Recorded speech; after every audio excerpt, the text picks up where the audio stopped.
بسم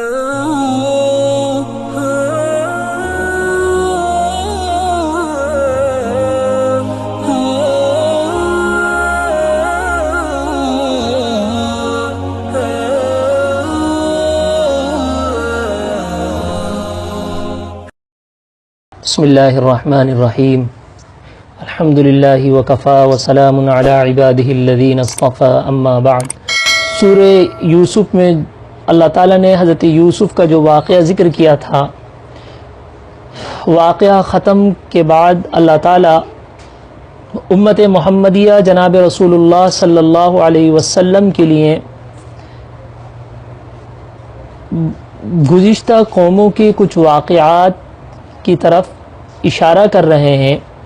گزشتہ قوموں کی طرف جو اللہ کا عذاب آیا ہے ان کی طرف کچھ اشارہ کرتے ہیں۔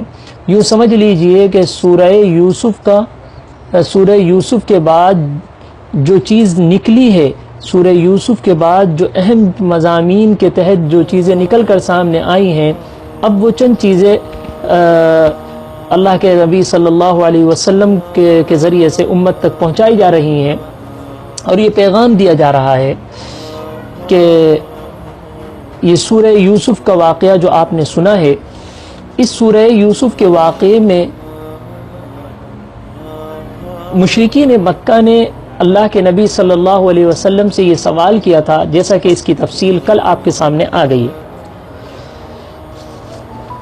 اللہ رب العزت نے جب ان کا جواب دے دیا اور محمد صلی اللہ علیہ وسلم کی صداقت اور حقانیت ان پر واضح ہو گئی، اس کے باوجود وہ لوگ ایمان لے کر نہیں آئے۔ تو اللہ تعالیٰ نے فرمایا کہ اے محمد صلی اللہ علیہ وسلم، آپ ان سے کہہ دیجئے قُلْ هَذِهِ سَبِيلِي أَدْعُو إِلَى اللَّهِ عَلَى بَصِيرَةٍ أَنَا وَمَنِ اتَّبَعَنِي، اے پیغمبر کہہ دو کہ یہ میرا راستہ ہے، میں بھی پوری بصیرت کے ساتھ اللہ کی طرف بلاتا ہوں، اور جنہوں نے میری پیروی کی ہے وہ بھی میرے ساتھ پوری بصارت کے ساتھ تمہیں بلاتے ہیں۔ کس راستے کی طرف؟ توحید اور اسلام کی طرف۔ قُلْ هَذِهِ سَبِيلِي سے مراد توحید اور اسلام کی دعوت کی طرف۔ تو اے محمد صلی اللہ علیہ وسلم، آپ ان سے کہہ دیجئے کہ ان لوگوں نے سوال کیا، اللہ نے ان کے سوال کا جواب ان کو واضح طور پر دلوا دیا، لیکن اس کے باوجود ان کا حال یہ ہے کہ اتنا واضح جواب ملنے کے بعد یہ لوگ پھر ایمان لے کر نہیں آ رہے۔ اس کے باوجود ان کا حال یہ ہے کہ یہ پھر تردد اور اس کے اندر پڑے ہوئے ہیں، جبکہ صداقت واضح ہو چکی ہے، ان کے دل اندر سے ان کو گواہی دے رہے ہیں، لیکن یہ ہڈرمی پہ چڑھے ہوئے ہیں، اس کو ماننے قبول نہیں ہے۔ تو آپ بھی کہہ دیجئے ٹھیک ہے، تمہارا کام ماننا نہ ماننا یہ تمہارا کام ہے، میرا کام یہ ہے کہ میں تمہیں دعوت دیتے رہوں گا اس توحید کی، اور اس دین اسلام کی دعوت دینا یہ میرا کام ہے، میں اپنے کام کو کرتا رہوں گا۔ قُلْ هَذِهِ سَبِيلِي أَدْعُو إِلَى اللَّهِ، اے پیغمبر کہہ دو یہ میرا راستہ ہے، اسلام یہ میرا راستہ ہے، أَدْعُو إِلَى اللَّهِ، میں پوری أَدْعُو إِلَى اللَّهِ عَلَى بَصِيرَةٍ، میں پوری بصیرت کے ساتھ اللہ کی طرف بلاتا ہوں۔ بصیرت کہتے ہیں دل کی آنکھ سے، دل کی نگاہ کو، دل سے انسان، ایک چیز ہوتی ہے ظاہری نگاہ سے دیکھنا، اور ایک چیز ہوتی ہے کہ دل کا یقین بھی انسان کو ایسا ہوتا ہے کہ وہ چیز کبھی جھوٹ نہیں ہو سکتی، اس کا نام بصیرت ہے۔ بصارت ظاہری نگاہ کو کہتے ہیں، اور بصیرت دل کی نگاہ سے کہتے ہیں کہ کسی چیز کے بارے میں، کسی چیز کی حقانیت میں، کسی چیز کی صداقت میں دل کا ایسا مطمئن ہو جانا کہ دل کے اندر ذرہ برابر بھی شک شبہ نہ ہو، اسی کا نام بصیرت ہے۔ فرمایا کہ میں تمہیں اس کی دعوت دیتا ہوں، اور اس کی دعوت بھی میں تمہیں بصیرت کے ساتھ دیتا ہوں کہ یہی بہتر راستہ ہے تمہارے لیے۔ تم نہیں مان رہے، تم نے اتنا سب کچھ واقعات سنا جس کی مانگ تم نے کری تھی، اب آنے کے باوجود تم نہیں مان رہے، یہ تمہارا اپنا کام ہے، لیکن میں تمہیں اس کی دعوت دیتا رہوں گا، اور بصیرت کے ساتھ دیتا رہوں گا۔ اور تنہا میں ہی نہیں، انا ومن اتبعنی، انا ومن اتبعنی میں اللہ کے نبی صلی اللہ علیہ وسلم پر ایمان لانے والے ہر ایمان والا داخل ہے، لیکن خصوصاً اس وقت جو ہے مراد جو تھے وہ صحابہ، چونکہ اولین مخاطب اس وقت صحابہ تھے، تو فرمایا میں بھی تمہیں اس کی طرف دعوت دیتا ہوں، اور وہ انا ومن اتبعنی، اور یہ میرے صحابہ ہیں، یہ بھی تمہیں اس چیز کی طرف دعوت دیتے ہیں۔ اس سے پتہ یہ چلا کہ انسان جب کسی چیز کی کسی کو دعوت دیتا ہے، اگر اس کے اوپر اس کو بصیرت ہوتی ہے تو اس کا اثر سامنے والے کے اوپر ہوتا ہے، یقیناً ہوتا ہے۔ اور دعوت دینے والے کے لیے سب سے پہلی بنیادی چیز یہی ہے، جس چیز کی دعوت دے رہا ہے پہلا خود اس کا یقین بھی اتنا ہی مضبوط ہو، اس کا ایمان بھی اتنا ہی مضبوط ہو۔ جب اپنے مضبوط ایمان کے ساتھ وہ بندہ اٹھتا ہے اور اللہ کی اس دین کی دعوت دیتا ہے تو اللہ تعالیٰ اس بندے کے لیے راستہ کھولتے چلے جاتے ہیں۔ وَسُبْحَانَ اللَّهِ وَمَا أَنَا مِنَ الْمُشْرِكِينَ، اور میں ان لوگوں میں سے نہیں ہوں جو اللہ کے ساتھ کسی کو شریک ٹھہراتے ہیں، یعنی میں شرک سے پاک ہوں۔ ہم شرک نہیں کرتے، ہم شرک کی ملا، شرک کی گندگی، شرک کی نحوست سے ہم لوگ بہت دور ہیں۔ ہم تو جو ہے ہم تو صرف اور صرف تمہیں توحید کی دعوت دیتے ہیں، ایک اللہ کی طرف بلاتے ہیں۔ اے مکے والو، تم نے ایک خدا کو چھوڑ کر 360 خدا جو تم نے بنا رکھے ہیں، روز نئے خدا کو تم پوجتے ہو، اور وہ بنائے ہوئے خدا بھی تمہارے اپنے ہاتھوں کے ہیں، جو تمہیں کوئی تکلیف نہیں دے سکتے، تمہاری کوئی تکلیف کو دور نہیں کر سکتے۔ ان کا حال یہ ہے، حتیٰ کہ ان کا حال یہ ہے کہ وہ خود اپنے اوپر آنے والی کسی پریشانی سے تو خود نہیں بچ سکتے، تو وہ تمہیں کیا بچائیں گے؟ وَمَا أَرْسَلْنَا مِن قَبْلِكَ إِلَّا رِجَالًا نُوحِي إِلَيْهِم مِّنْ أَهْلِ الْقُرَىٰ أَفَلَمْ يَسِيرُوا فِي الْأَرْضِ فَيَنظُرُوا كَيْفَ كَانَ عَاقِبَةُ الَّذِينَ مِن قَبْلِهِمْ۔ اللہ تعالیٰ ارشاد فرماتے ہیں، اور ہم نے تم سے پہلے جو رسول بھیجے وہ سب مختلف بستیوں میں بسنے والے انسان ہی تھے۔ مشرکین مکہ ایک اور اعتراض کیا کرتے تھے، اللہ کے نبی صلی اللہ علیہ وسلم کی نبوت کا اقرار نہیں کرتے تھے وہ لوگ، اور ان کو کیا چیز اس بات سے روکتی تھی؟ ان کو روکتی تھی یہ بات کہ محمد ایک انسان ہے، اور انسان نبی کیسا ہو سکتا ہے؟ یہ کہیں کہا کرتے تھے کہ آپ تو ہماری طرح کھاتے پیتے ہیں، آپ ہماری طرح بازاروں میں چلتے پھرتے ہیں، اور آپ رسول نہیں ہو سکتے تھے۔ اللہ تعالیٰ اس کا جواب ان کو دے رہا ہے کہ محمد تنہا اللہ کے رسول جو ہیں وہ انسان نہیں ہیں، بلکہ جتنے بھی انبیاء سابقین میں آئے ہیں، گزشتہ جتنے بھی انبیاء دنیا میں اللہ نے بھیجے ہیں، جن جن بستیوں کی طرف بھیجے ہیں، وہ سب نبی انسانی تھے۔ اچھا، انسان کیوں بھیجتے ہیں اللہ تعالیٰ انسانی کو نبی بنا کر؟ ظاہر سی بات ہے، انسان کی طرف جب بھیجا جا رہا ہے تو نبی بھی انسانی بنا کر اللہ تعالیٰ اس لیے بھیجتے ہیں تاکہ وہ نبی اپنی جہاں زبان کے ذریعے سے دعوت دے، وہیں وہ نبی اپنے کردار کے ذریعے سے بھی دعوت دیتا ہے، اور یہ پیغام دیتا ہے، اے لوگو، تم بھی انسان ہو، میں بھی انسان ہوں، تمہاری بھی اپنی ضرورتیں ہیں، میری بھی اپنی ضرورت ہے، تمہیں بھی وہ تمام چیزیں پیش آتی ہیں جو مجھے پیش آتی ہیں۔ تو جب میں ایک انسان ہو کر یہ سب کام کر سکتا ہوں تو تم کیوں نہیں کر سکتے؟ فرشتوں کو اگر نبی بنا کر بھیج دیا جاتا تو انسان کے ذہن میں بات ہوتی کہ یہ تو گناہ کر ہی نہیں سکتے، اگر یہ گناہ نہیں کر رہے تو کون سا کمال کی بات کر رہے ہیں؟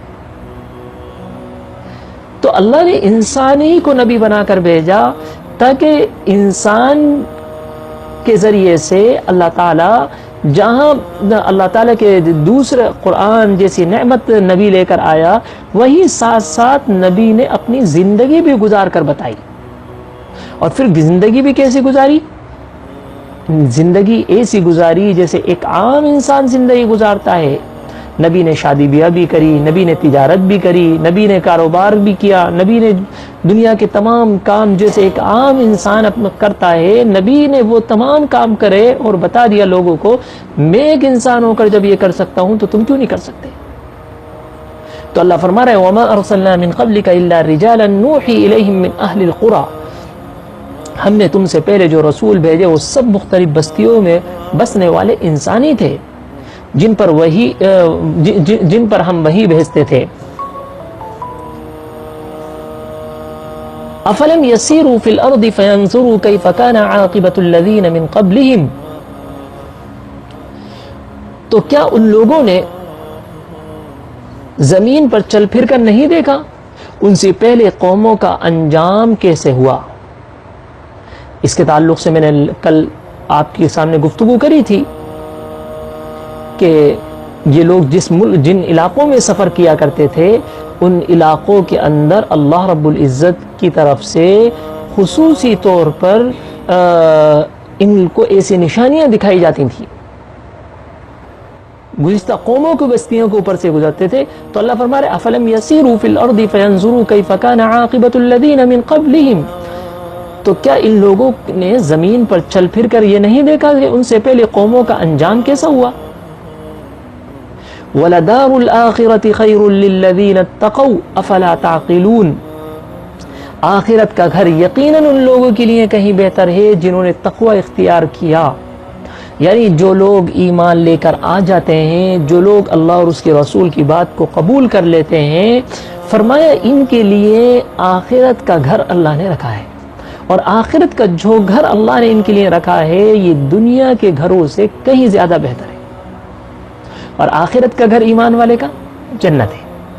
تو گویا کہ اللہ نے ان کے لیے جنت رکھ رکھی ہے. تم اگر آج میری بات کو مان لو گے اور تم نبی کہہ رہے ہیں مجھ پر ایمان لے کر آ جاؤ گے، اس کا نتیجہ اللہ تعالیٰ تمہیں اس کا صلہ یہ دیں گے کہ بہترین دنیا کے مقابلے میں اللہ تمہیں جنت عطا فرمائیں گے. افلا تعقلون، کیا پھر بھی تم عقل سے کام نہیں لیتے؟ حتی اذا استیأس الرسل وظنوا انہم قد کذبوا جاءہم نصرنا فنجی من نشاء ولا يرد بأسنا عن القوم المجرمین. پچھلے انبیاء کے ساتھ بھی یہی ہوا. آج جو کچھ محمد صلی اللہ علیہ وسلم کے ساتھ ہو رہا ہے گویا کہ یہ الفاظ ہیں تسلی کے. کس بات کی تسلی؟ آپ صلی اللہ علیہ وسلم کے ساتھ سامنے یہ لوگ آئے اور آنے کے بعد انہوں نے اللہ کے نبی صلی اللہ علیہ وسلم سے کیا درخواست کری تھی؟ انہوں نے کہا تھا کہ ہمیں بتا دو کہ یعقوب اور ان کی اولاد فلسطین کیسے آباد ہوئی. اور انہوں نے اس کے اوپر یہ ایک بات بھی کہی تھی کہ ہم ایمان لے کر آ جائیں گے اگر آپ ہمیں بتا دیں گے. اب بتا دیا تو اب ان کو کیا چاہیے تھا؟ ایمان لے کر آتے. اللہ کے نبی صلی اللہ علیہ وسلم کو ان کے ایمان نہ لانے سے تکلیف ہوئی. آپ صلی اللہ علیہ وسلم کو ان کے ایمان نہ لانے سے ایک دھچکا سا لگا کہ ان لوگوں نے مجھے کتنی امید دلائی تھی اور مجھے یقین تھا کہ یہ لوگ ایمان لے کر آ جائیں گے، لیکن اس کے باوجود یہ ایمان لے کر نہیں آئے. تو آپ صلی اللہ علیہ وسلم کو اس کی وجہ سے کافی تکلیف ہوئی. جیسا کہ گزشتہ بھی آپ کے سامنے وہ آیت میں نے تلاوت کری تھی جس میں اللہ تعالیٰ ارشاد فرماتے ہیں کہ آپ صلی اللہ علیہ وسلم حریص تھے اس بات پر کہ وہ ایمان لے کر آ جائیں، لیکن وہ ایمان لے کر نہیں آئے. تو اب یہاں اللہ تعالیٰ اپنے نبی کو بتا رہے ہیں حتی اذا استیأس الرسل وظنوا انہم. میں نے کہا نا کہ یہ اب ایک رکوع یا یوں کہیں کہ 1.5 یا 2 رکوع سورہ یوسف کا جو واقعہ تھا، یوسف علیہ السلام کا واقعے کے بعد یہ 1.5-2 رکوع کے اندر امت کے لیے بھی اس کا خلاصہ اور خاص طور پر نبی صلی اللہ علیہ وسلم کو تسلی کے کلمات. تو فرمایا جا رہا ہے کہ پچھلے انبیاء کے ساتھ بھی یہی ہوا. اے نبی آج آپ کے ساتھ جو ہو رہا ہے یہ آپ ہی کے ساتھ نہیں، یہ پہلے لوگوں کے ساتھ بھی ایسا ہوا ہے. اگر انسان کو کسی کو کوئی تکلیف پہنچ جائے اور انسان بہت زیادہ غمگین ہو، کوئی سامنے والا بندہ آئے اور اس سے کہے کہ آپ کے ساتھ یہ نہیں بلکہ ایک مرتبہ میرے ساتھ بھی ایسا ہوا تھا، تو انسان کی تکلیف تھوڑی سی کم ہو جاتی ہے. کیوں؟ وہ سوچتا ہے کہ اس مصیبت میں تنہا اکیلا نہیں تھا بلکہ یہ میرے سے پہلے بھی اس تکلیف میں لوگ پڑ چکے ہیں، تو اس کا غم ویسے ہی کم ہو جاتا ہے. تو اللہ تعالیٰ فرما رہے اے نبی آپ اکیلے نہیں ہیں اس کے اندر. حتی اذا استیأس الرسل، آپ سے پہلے انبیاء کے ساتھ بھی یہی ہوا. ان کی قوموں پر عذاب آنے میں کچھ دیر لگی. وَظَنُّوا أَنَّهُمْ قَدْ كُذِبُوا جَاءَهُمْ نَصْرُنَا. یہاں تک کہ جب پیغمبر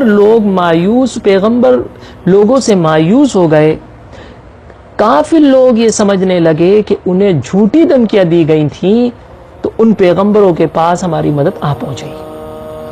مطلب یہ تھا کہ گزشتہ قوموں کو بھی اللہ تعالیٰ کسی بھی قوم کو عذاب دینے میں اللہ نے جلدی نہیں کی.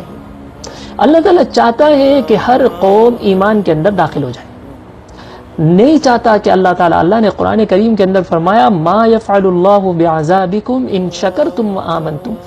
اللہ تمہیں عذاب دے کر کیا کرے گا؟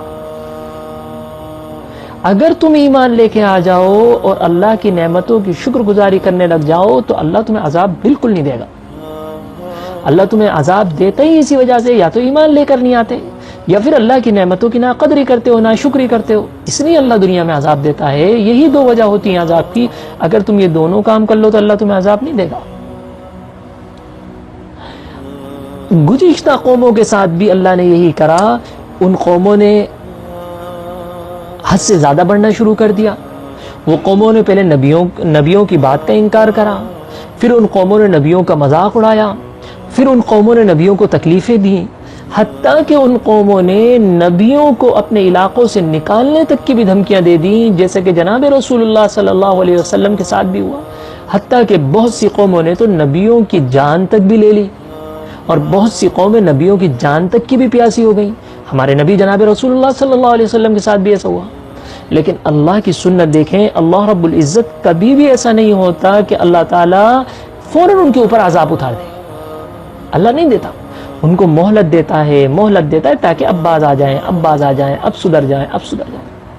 لیکن جب انتہا کو پہنچ چکا ہوتا ہے معاملہ اور پانی سر سے اوپر ہو جاتا ہے تو پھر اللہ کی طرف سے اب عذاب آتا ہے، پھر اللہ کی طرف سے پکڑ آتی ہے. اور پھر جو پکڑ اللہ کی طرف سے آتی ہے وہ اتنی سخت پکڑ آتی ہے پھر انسان نہیں بچ پاتا. یہی حال یہاں بھی ہے کہ اللہ کی طرف سے مہلت مل رہی ہے، مہلت دے رہے ہیں اللہ تعالیٰ، خوب دے رہے ہیں تاکہ اب باز آ جائیں، اب سدھر جائیں، اب مان جائیں. اور فرماتے وَظَنُّوا أَنَّهُمْ قَدْ كُذِبُوا جَاءَهُمْ نَصْرُنَا. بعض مرتبہ نبی جو ہوتے ہیں وہ نبیوں کو بھی اس بارے میں وہ مایوس ہونے لگ گئے. نبی بھی، حالانکہ نبی اللہ سے کبھی مایوس نہیں ہوتا.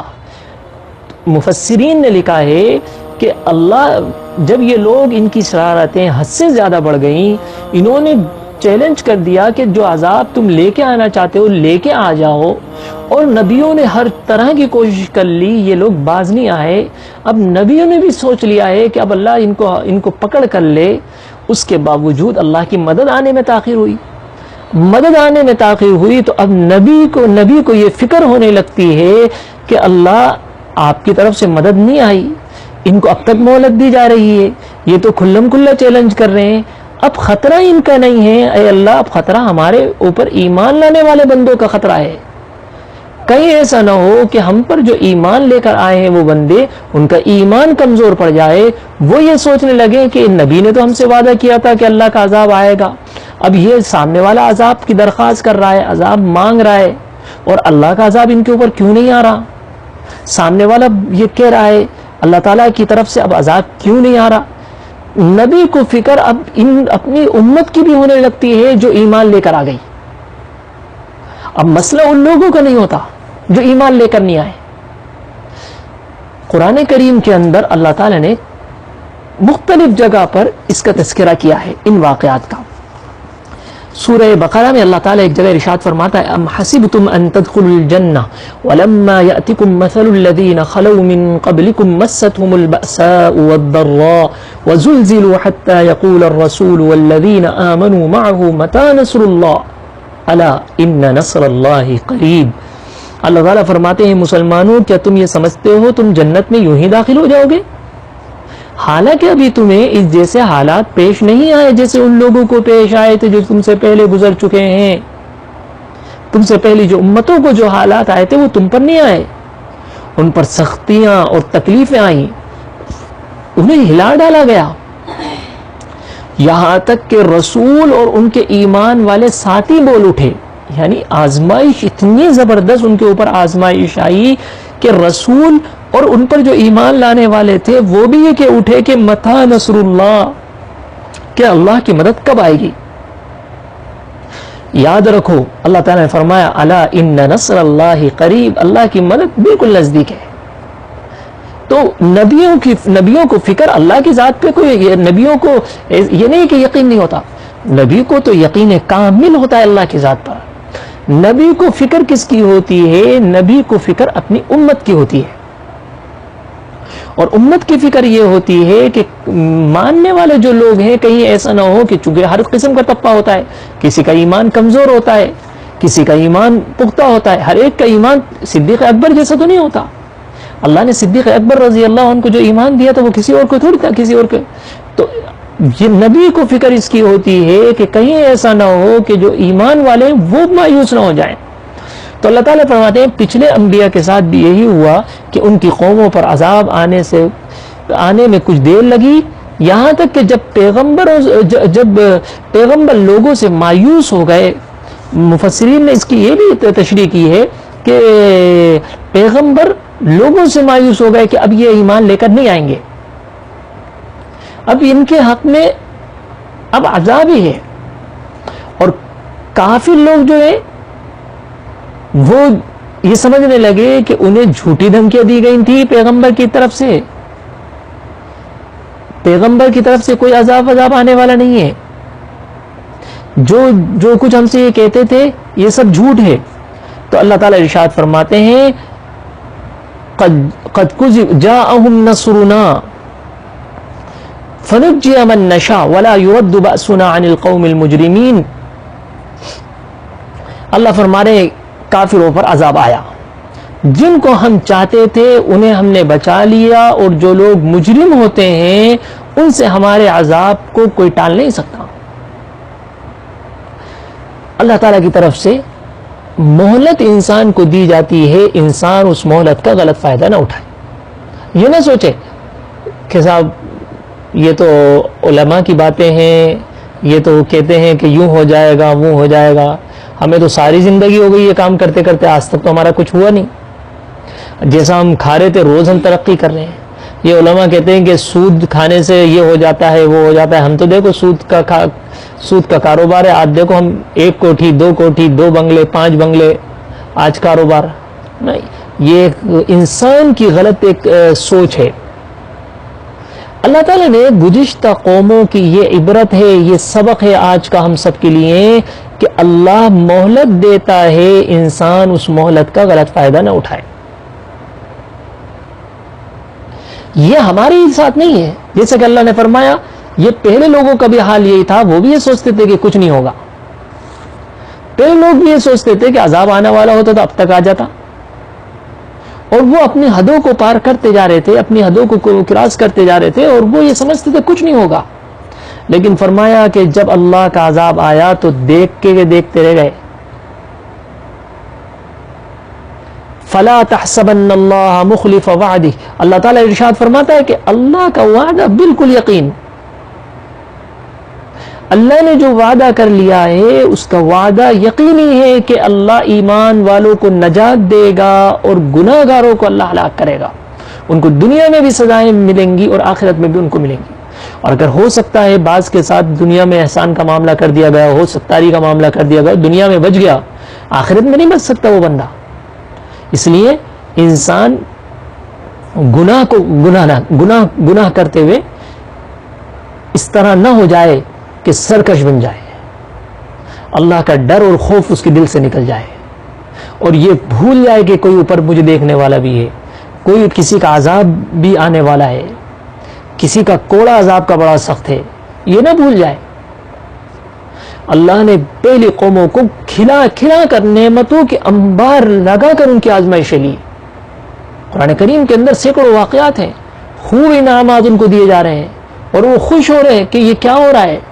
اور انسان کا حال تو یہ ہے، قرآن کریم ارشاد فرماتا ہے اللہ تعالیٰ کہ جب انسان کو فراوانی ملتی ہے، راحت ملتی ہے، عزت ملتی ہے، دولت ملتی ہے، انسان خوش ہوتا ہے کہ میرے رب نے میرے اکرام کیا، میری عزت کری. اور جہاں اس کی رسی مضبوط پکڑی اللہ نے، وہ چلانا شروع کر دیتا ہے. تو انسان غفلت کے اندر نہ پڑا رہے کہ کچھ بھی نہیں ہوگا. جیسے آج ہم سب کا یہی حال ہے, آج ہم یہ سوچتے ہیں کہ کچھ بھی نہیں ہوگا, وقت آئے گا سب صحیح ہو جائے گا. نہیں نہیں, یہ غفلت ہے. اور آج تو یہ تک کہہ دیتے اللہ غفور الرحیم ہے, معاف کرنے والا ہے. یہ بہت سخت ہے. میں نے اس کے تعلق سے سب سے پہلے شروع صورت کے اندر بھی اس تعلق سے گفتگو کری تھی, مزید گفتگو یہاں نہیں کروں گا, کہ انسان توبہ کی امید پر گناہ کرتے رہے, یہ انسان کی کم عقلی کی بات ہے. کہ ابھی کیا ہے, اللہ معاف کر دے گا, کر لیں گے توبہ, ابھی عمر تھوڑی ہے. تو یہ گفتگو میں پہلے کر چکا ہوں آپ کے سامنے. تو میری آپ سب سے گزارش یہ ہے کہ یہ سورت کے اندر اللہ تعالیٰ اپنے نبی کو جہاں تسلی دے رہے ہیں, وہیں امت کو بھی یہ بتا رہے ہیں کہ دیکھو یہ جو روش مکے والوں نے اختیار کر لی, انہوں نے اللہ کے نبی سے سوال کیا, اللہ کے نبی نے ان کو جواب دے دیا, اور اس کے باوجود یہ اس ایمان لے کر نہیں آ رہے. اے میرے نبی کے ماننے والوں, اے ایمان والے بندو, ہو سکتا ہے تمہارے ذہنوں میں بھی یہ بات آئے کہ اب اللہ کا عذاب ان کے اوپر کیوں نہیں آیا. تو اللہ فرماتا ہے کہ اے میرے بندو, میں نے پہلے لوگوں کو بھی اتنی ہی مہلت دی جتنی مہلت ان کو دی ہے. مجھے ان کو بھی مہلت دینا ہے کہ یہ بھی شاید ایمان لے کر آ جائیں. یہ جان گئے ہیں لیکن پھر نہیں لے کے آ رہے. اب ان کا معاملہ زیادہ سخت ہے. لقد كان في قصصهم عبرة لأولي الألباب.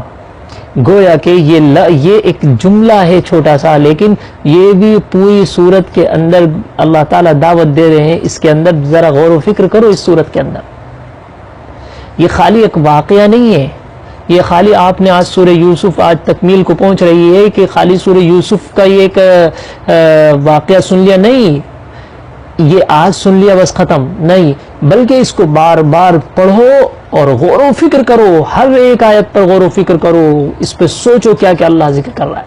لقد كان في قصصهم عبرة لأولي الألباب. یقیناً ان کے واقعات میں عقل و ہوش رکھنے والوں کے لیے بڑی عبرت کا سامان ہے. ما كان حديثا يفترى ولكن تصديق الذي بين يديه وتفصيل كل شيء وهدى ورحمة لقوم يؤمنون. یہ لقد كان في قصصهم عبرة لأولي الألباب, اس سے مراد جو اللہ تعالیٰ گزشتہ قوموں کے جو واقعات ذکر کر رہا ہے یا گزشتہ انبیاء کے جو واقعات ذکر کر رہا ہے, اس سے مراد فی قصصهم سے مراد ان واقعات کی طرف اشارہ ہے. لقد یقیناً ان کے واقعات میں عقل ہوش رکھنے والوں کے لیے بڑی عبرت کا سامان ہے. گزشتہ قوموں کے واقعات پر ذرا سوچو کہ کس وجہ سے وہ ہلاک ہوئی. ما كان حديثا يفترى ولكن تصديق الذي بين يديه وتفصيل كل شيء وهدى ورحمة لقوم يؤمنون.